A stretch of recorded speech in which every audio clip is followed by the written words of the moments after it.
Trying to imitate the bloody Pommies or anyone else. Hey guys, we're going to be checking out a video titled How Many Australian Accents Are There Really? One?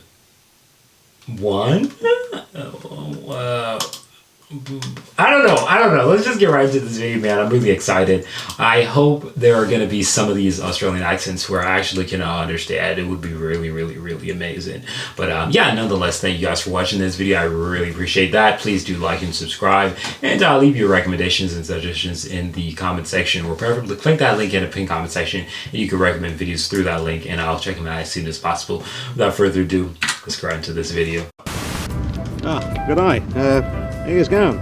Everything, mate. Good mates, good times, having a great time, mate. Yeah, we good mates. You know it when you hear it, right? The Aussie accent. Hello, I'm Paul Barry. Welcome to Media Watch. Hello and welcome to Gardening Australia. When they find out that I do the... You know what's funny? I've been watching car reviews from Australia as of late. Like I said this in a previous video that I've been literally being spammed with a lot of Australian content. It's crazy. Like checking out Australian content and then I'm being spammed with Australian content as well all over my social medias, which is really cool. Voice of Bandit, right? They go, oh my God. You know what it is. It's the good old meat pie. If you know Australians or you are Australian, you've heard the voice.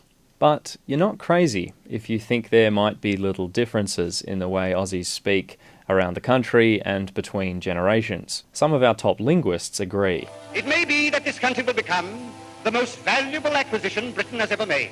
To learn how close Australians are to the kind of regional accent variation you might get in the UK or the United States, I started reading what those linguists have to say. This paper looks at 4 parts of Victoria, Australia's most densely populated state, to see if there's any difference in the way people speak from one end to the other.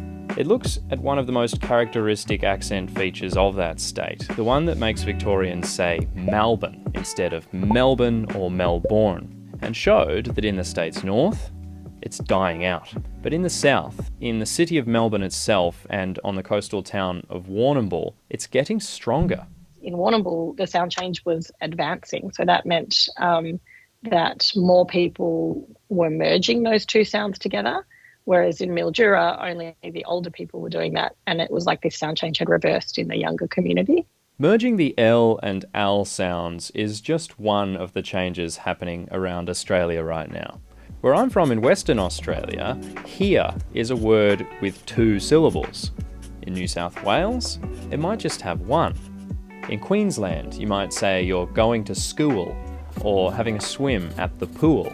In South Australia, they might drop the L entirely and sound more like school or pool.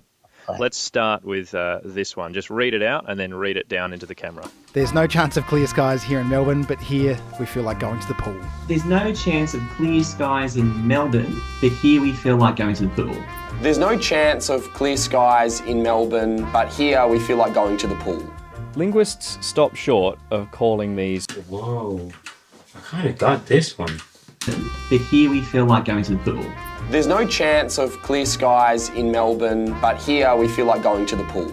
Linguists stop short of calling these all new accents, and for good reason.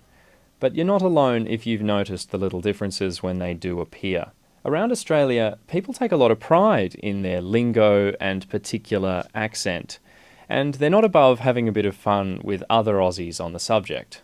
Most Queenslanders tend to say France, demand, command. It's not demand, command, France, because we don't want to sound like a wanker. When I went to Queensland, I had to get a bit nasally.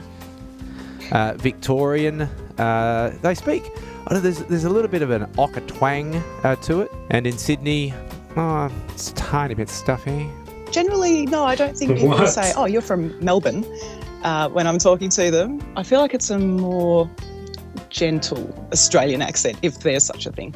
Ultimately, the state you're from is only part of what makes an Aussie accent unique. Right. For a better explanation, we need to look at the way people from different regions, generations, and social classes have expressed themselves over time. Going back to ABC clips from just 50 years ago, it's pretty clear to see who's making an effort to sound a certain way and who's using their genuine voice.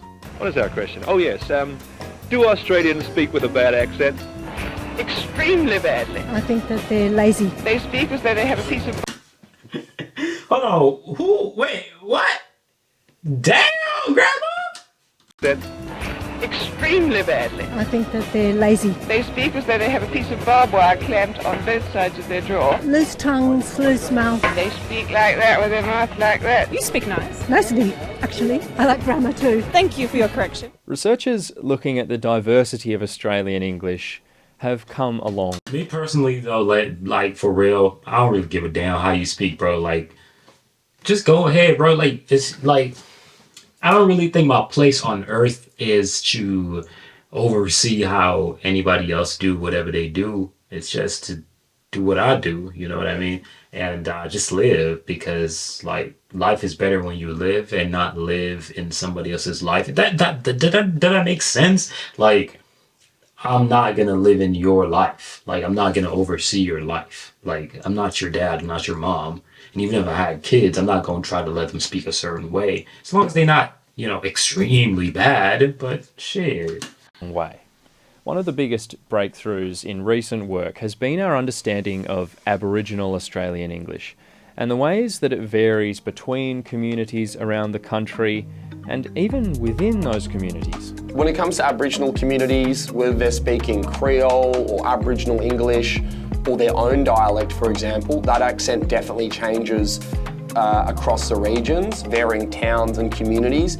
You can tell the difference between like the Northern Territory mob and the Kimberley mob, and same as the Queensland mob and the New South Wales. Some of the research that's going on in Aboriginal English is looking, for example, some work that I've done is looking at sound changes. So one of the things that we can rely on about languages is that it will change. You know, that's why older people often have comments on younger people's accents.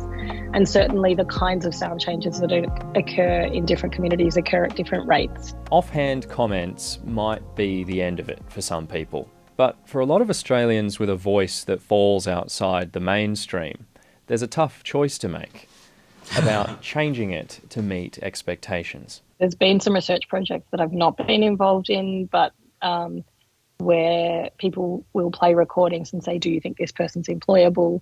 Do you think this person is a nice person? And if they don't sound like a mainstream speaker, they'll have more negative judgments. And not everyone can do that. And it absolutely is an obstacle, because people can judge you on your accent. People can judge you on the way you talk. They may think you're less...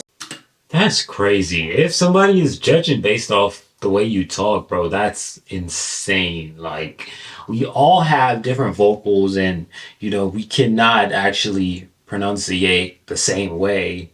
Like, I don't even get it, bro. Like, that is crazy. What? Oh my gosh. Less educated or not as intellectual. Do you ever find yourself changing your voice for a certain situation or a certain person? I think I probably did when I was first starting out as a journalist. I really had to make a conscious effort not to have a kind of nasal strain, which is sometimes associated with Queensland voices as well. I couldn't work out what the words were for used to, and it's used to. Do you ever stop yourself like that anymore, or you've just gone, my voice is what it is now? My voice is what it is. I've been a broadcast journalist for nearly 3 decades, so I think I've earned my chops to speak how I like. Fair enough. Like if end up in the remote Kimberley, you know, it doesn't take too long, and then you're back in that sort of local twang.